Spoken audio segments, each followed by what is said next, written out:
Olá, meus amores! Hoje chegamos aos 50 episódios do seu Vamos Falar de Música Exterior. E vocês acreditam se eu lhes disser que ao longo de toda a nossa trajetória até agora, nós só trabalhamos com um compositor russo? Pois é, vocês devem se lembrar quem ele é. É o nosso querido Piotr Ilyich Tchaikovsky, que esteve conosco em 4 dos nossos 50 episódios. Hoje é dia de remediar essa situação. Hoje vamos falar sobre mais um compositor originário desse país tão rico culturalmente. Hoje vamos falar de um compositor russo chamado Nikolai Andreevich Rimsky-Korsakov, que nasceu no dia 18 de março de 1844, na pequena cidadezinha de Tikhvin, que fica nas proximidades de São Petersburgo. Rimsky-Korsakov pertencia a uma tradicional família de aristocratas russos, ou seja, era gente com muito dinheiro. Se eles quisessem, eles podiam ter bancado o melhor curso de música para o caçulinha, que era o nosso Nikolai Andreevich. Mas eles não quiseram. Muito pelo contrário, a família de Rimsky-Korsakov foi contra que ele seguisse a carreira musical. Em vez disso, eles exigiram que Nikolai Andreevich acompanhasse os passos de seu irmão mais velho e seguisse a carreira militar como oficial da Marinha Russa. Portanto, aos 12 anos de idade, sem ter muita escolha, Nikolai Rimsky-Korsakov mudou-se para a cidade de São Petersburgo, onde estudou na Escola Naval. A caráter de atividade paralela e não atividade principal, a família de Nikolai Andreevich aceitou pagar umas aulinhas de música para o garoto. Mas preste atenção, não era nada profissionalizante, não era uma formação musical. Era algo mais como um hobby mesmo, entenderam? Bem, apesar disso, Rimsky-Korsakov prosseguiu com seus estudos musicais e militares até o ano de 1862, quando, aos 18 anos de idade, ele veio a se formar na Escola Naval de São Petersburgo. E adivinhem o que foi que acompanhou a formatura de Nikolai Andreevich? A sua primeira composição. Sim, foi nesse mesmo ano em que ele se formou que Rimsky-Korsakov começou a compor a sua Sinfonia número 1. E também foi nesse mesmo ano de 1862 que o pai de Nikolai Rimsky-Korsakov veio a falecer. Com a morte de seu pai, Nikolai Rimsky-Korsakov sentiu uma certa coragem para se abrir com a mãe e os irmãos. Ele disse: minha família, eu estou compondo uma música e o meu sonho é seguir a carreira de músico. Mas a mãe e os irmãos de Rimsky-Korsakov continuaram firmes na decisão de manter o garoto como um militar da Marinha. E assim, no ano de 1862, que, como vocês podem perceber, é um ano decisivo na vida de Nikolai Rimsky-Korsakov, a sua própria família o enviou numa expedição da Marinha que durou 3 anos. 3 anos. E vocês são capazes de adivinhar onde foi que Nikolai Andreevich veio parar num desses 3 anos? No Brasil. Brasil, mata tua cara, quero ver quem paga, pra gente ficar assim. É verdade. Em sua primeira viagem como marinheiro, Nikolai Rimsky-Korsakov esteve sim no Brasil, mais especificamente no Rio de Janeiro. Mas é claro que não foi apenas o nosso país que ele visitou viajando. Né? Só nessa primeira viagem, o navio em que ele estava passou também pela Alemanha, pela Inglaterra, pela França, pela Espanha e pelos Estados Unidos. Como eu já disse para vocês, Nikolai Rimsky-Korsakov esteve 3 anos longe da Rússia, mas de maneira nenhuma esteve 3 anos longe da música. Foi justamente nessa viagem, para a qual sua família o havia mandado, justamente para ele esquecer, para afastá-lo dessa história de carreira musical, foi justamente nessa viagem que Rimsky-Korsakov terminou a sua primeira composição. Foi nessa viagem que ele terminou de compor a sua Sinfonia número 1. E estando de volta à Rússia em 1865, Rimsky-Korsakov já tinha algum dinheirinho dele próprio. Ele já trabalhava na Marinha há 3 anos. Ele havia economizado o suficiente para publicar a sua primeira obra. E assim foi. Em dezembro de 1865, a Sinfonia número 1 de Nikolai Rimsky-Korsakov conhecia o mercado editorial de partituras da Rússia. E olha, vou falar para vocês, a sua primeira composição fez sim bastante sucesso. Mais sucesso do que qualquer um esperava. Ele próprio, a família, todo mundo. Ninguém esperava que essa primeira composição de Nikolai Rimsky-Korsakov, a sua Sinfonia número 1, fosse lhe render um convite para ser professor de orquestração no Conservatório de Música de São Petersburgo. Que beleza, hein? Isso é que é talento. Mas, para a curiosidade de vocês, mesmo sendo professor no Conservatório de São Petersburgo e mesmo sendo um compositor ativo, publicando inúmeras obras todos os anos, Rimsky-Korsakov não abandonou a sua carreira de marinheiro. Não até o ano de 1873, ou seja, 8 anos depois que ele já havia se estabelecido como músico. Interessante, né? No ano de 1867, Rimsky-Korsakov entraria para o chamado Grupo dos 5, ou seja, ele e mais 4 compositores da Rússia buscavam criar uma identidade musical que fosse nacionalmente russa. O que, é claro, como vocês podem deduzir, classifica a obra de Nikolai Andreevich como pertencente ao movimento do romantismo.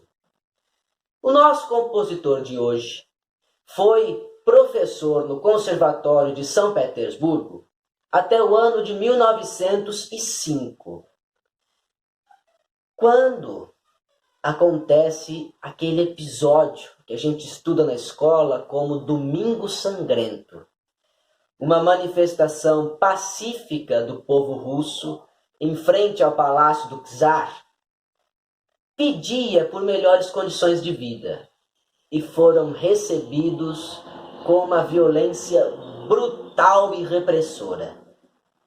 Nikolai Rimsky-Korsakov se manifestou publicamente repudiando a atitude do czar e foi demitido do conservatório.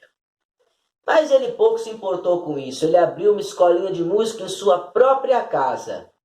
E lá ele foi professor, adivinhem, de ninguém mais, ninguém menos do que Igor Stravinsky, o maior nome do modernismo russo na música. Teve aula com o nosso compositor de hoje. Pensa que é brincadeira, né? Não é brincadeira, não. Nikolai Rimsky-Korsakov é de muita qualidade. E a sua carreira como marinheiro teve participação definitiva na característica mais marcante da sua obra, que é o que os europeus chamavam antigamente de exotismo, mas hoje em dia costuma ser chamado de pluralismo cultural.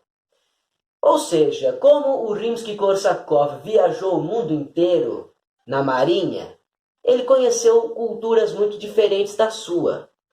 Ele conheceu culturas das Américas, do Oriente, até da própria Europa, né? Da Espanha, da Alemanha. E ele trouxe todas essas influências para a sua própria obra. Como nós podemos perceber na nossa música de hoje, que na verdade é um número musical pertencente a uma ópera. Uma ópera muito bonita, muito diferente daquelas que eu já apresentei para vocês até agora. E acima de tudo, uma ópera bastante plural, né? Porque embora ela se passe na Rússia, ela traz elementos de diversas culturas. Ficaram curiosos? Então, senta, que lá vem história da ópera de hoje, chamada A Lenda do Czar Saltan. Senta que lá vem a história. A Lenda do Czar Saltan originalmente é um conto da autoria de Alexander Pushkin, que o escreveu no ano de 1831. Daí o nosso Nikolai Rimsky-Korsakov se apropriou da história desse conto e criou a sua ópera no ano de 1899, com estreia no ano de 1900.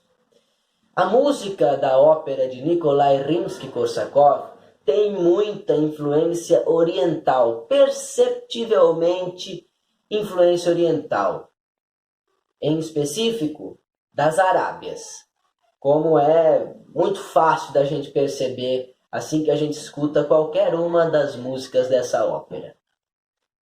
Bem, a história é mais ou menos assim. Num belo dia, 3 irmãs fiandeiras estavam reunidas, trabalhando, fiando na roca e conversando para passar o tempo. Uma delas lança a seguinte pergunta: se vocês fossem czarinas, o que vocês fariam? A mais velha responde: Eu prepararia um banquete com minhas próprias mãos para o meu querido marido czar. A do meio responde: Já eu teceria também com minhas próprias mãos o mais belo enxoval de linho para o meu querido marido czar. E a mais nova responde: se eu fosse czarina, eu geraria um filho para o meu querido marido czar. Mas não um filho qualquer. Eu geraria o mais valente, o mais forte e destemido, o mais bravo dos guerreiros para herdar o trono do meu querido marido czar. E não é que nenhuma das 3 esperava que o próprio czar em pessoa estava ali escondido ouvindo a conversa das 3. Por quê? Não me pergunte. Não sei, não faço a menor ideia. Nem o conto, nem a ópera deixam isso claro. Eles não explicam por que diabos o czar Saltan, em pessoa, estava ali perdendo tempo, escondido, ouvindo a fofoca de 3 irmãs fiandeiras. Não faz o menor sentido. Mas vai ver que no fundo ele era o maior fofoqueiro de todos, não é? Eu gosto de acreditar nisso. Mas fato é que por algum motivo ele estava escondido ouvindo a conversa das três irmãs. E quando ele ouve o que a mais nova respondeu, ele se revela então para as três e diz: eu estava escutando tudo o que vocês estavam falando. E garanto a vocês que não quero um banquete, não quero um enxoval de linho, mas quero sim um herdeiro valente, forte, bravo e destemido para assumir o meu lugar quando eu falecer. Então ele propõe casamento à irmã mais nova, que, sem sombra de dúvidas, aceita. Em pouco tempo eles estão casados. Em pouco tempo, a nova czarina engravida. E as irmãs mais velhas ficam se remoendo de inveja. Num certo dia em que o czar partiu viajando em expedição de guerra, as irmãs mais velhas resolvem ir à forra e se vingar da czarina. Ela entra em trabalho de parto, e assim que o seu filho recém-nascido vem à luz, ele é tomado dos braços dela e colocado num baú que seria atirado ao mar para que a criança morresse. Isso foi demais para a czarina. Ela pediu, pelo amor de Deus, me coloquem nesse baú junto com o meu filho e me joguem junto com ele no mar, porque eu prefiro morrer a me separar do meu filho recém-nascido. E assim é feito. As irmãs invejosas colocam a czarina junto com o filho dela num baú e arremessam esse baú em alto mar. Mas, como isso é ficção, é óbvio que a czarina e o seu filho sobrevivem. Eles vão parar, depois de muito tempo navegando dentro do baú, eles vão parar numa ilha mágica, onde o tempo passa mais rápido do que na Rússia. Dessa forma, em poucos dias, o filho recém-nascido da czarina já é um jovem adulto, um homem feito. E da mesma forma como ela havia prometido ao seu querido marido czar, era um homem valente, forte, bravo, destemido. Tanto é que, num certo dia em que ele observa um grupo de caçadores sendo cruéis para caçar um cisne, ele toma uma atitude, expulsa todos os caçadores dali e decide tratar os ferimentos do pobre cisne, que logo se transforma numa linda princesa. Sim, como era uma ilha mágica, a princesa da ilha, obviamente, também tinha poderes mágicos. Ela era um ser humano, mas ela tinha a capacidade de se transformar em cisne. Era a princesa cisne, que, em agradecimento ao filho da czarina, que se chamava Gvidon, em agradecimento ao Gvidon, propõe casamento a ele. Então, Gvidon transforma-se no príncipe dessa ilha mágica. Essa ilha mágica se chamava Ilha de Buyan, ok? Enfim, tendo o jovem príncipe Gvidon sob o seu comando, a ilha de Buyan logo prosperou, porque o jovem príncipe Gvidon demonstrou uma capacidade absurdamente excelente de governar. E assim, a ilha de Buyan logo começa a chamar a atenção dos países vizinhos pelo seu rápido progresso. Mas tanto progresso de nada adiantava ao Gvidon, porque Ele sentia muita tristeza por nunca ter conhecido seu pai.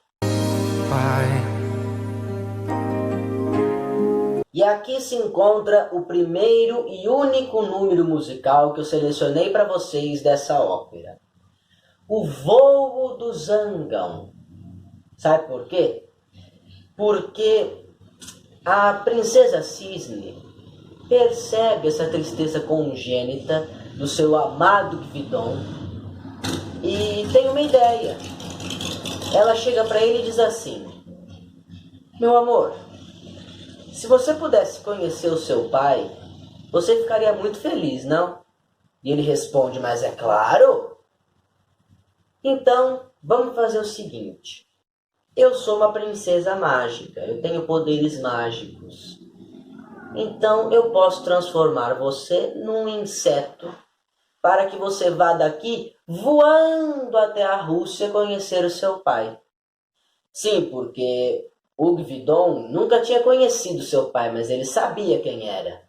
Ele sabia que ele era filho do Czar Saltan, porque a sua mãe sempre havia lhe contado isso, né?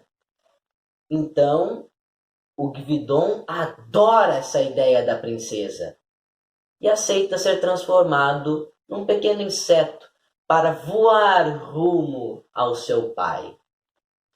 Esse inseto era um zangão, e é por isso que o título do nosso número musical é O Voo do Zangão.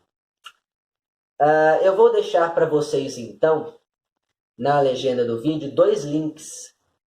O primeiro é uma gravação em estúdio da nossa música de hoje, e o segundo é uma apresentação ao vivo no palco de uma ópera.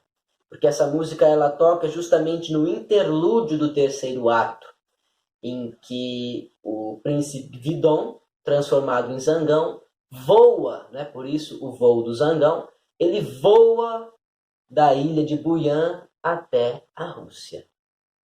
Isso acontece mesmo, ele chega na Rússia, ele conhece o seu pai, mas ele não pode se transformar de volta num ser humano, então ele fica observando seu pai ali de longe, como Zangão mesmo. E ele faz uma descoberta muito sensacional. O Czar Saltan, que também ficou impressionado com o progresso da ilha de Buyan, resolve fazer uma visita pessoalmente a essa ilha, né? Uma visita de boa vizinhança. E isso deixa o nosso Gvidon muito animado. Ele fala: meu Deus, meu pai vai até a minha ilha, eu finalmente vou poder contar para ele que eu sou o seu filho. Mas as irmãs mais velhas da Czarina tentam impedir. E o nosso Gvidon não deixa barato não, já que ele estava transformado em Zangão, ele vai lá e dá uma ferroada, uma bela de uma ferroada em cada uma. Deixou barato não. A viagem acontece, o Czar Saltan vai até a ilha de Buyan, acompanhado por suas 2 cunhadas, inclusive, né, pelas irmãs mais velhas da Czarina. E qual não é a surpresa dele e delas, quando, ao aportar na ilha de Buyan, ele reencontra a sua esposa desaparecida. Eles ficam todos muito felizes e ele logo pergunta do seu filho, que ele acreditava que era uma criança. Mas não era, porque o tempo passava mais rápido na ilha de Buyan. Dessa forma, apresenta-se o príncipe Gvidon para seu pai, o Czar Saltan. E numa cena muito emocionante, o seu pai transmite todo o seu orgulho de ver um filho que governa tão bem uma ilha, a ponto de trazê-la ao progresso notável a tantos demais países da Europa. E ele diz que a partir daquele momento ele pode morrer tranquilo, porque sabe que a Rússia estará em boas mãos quando ele, o Czar Saltan, falecer e não for mais o governante. Fim Bonita história, não é verdade? Então, espero muito que vocês tenham gostado. Essa nossa música de hoje, né, na verdade a ópera, foi transformada num filme. Sim, pelo diretor, eu não vou saber pronunciar direito o nome dele, mas é Alexander Ptushko, acho que é isso. E eu vou deixar também na legenda do vídeo uma cena desse filme para vocês, que é a cena do voo do Zangão. Tenho certeza que vocês já ouviram essa música em algum desenho animado, em alguma coisa assim desse tipo, porque ela é amplamente utilizada na cultura popular. Então, ficamos por aqui, minha gente. Um abraço no coração de vocês. Beijos na alma e lembranças do Emílio.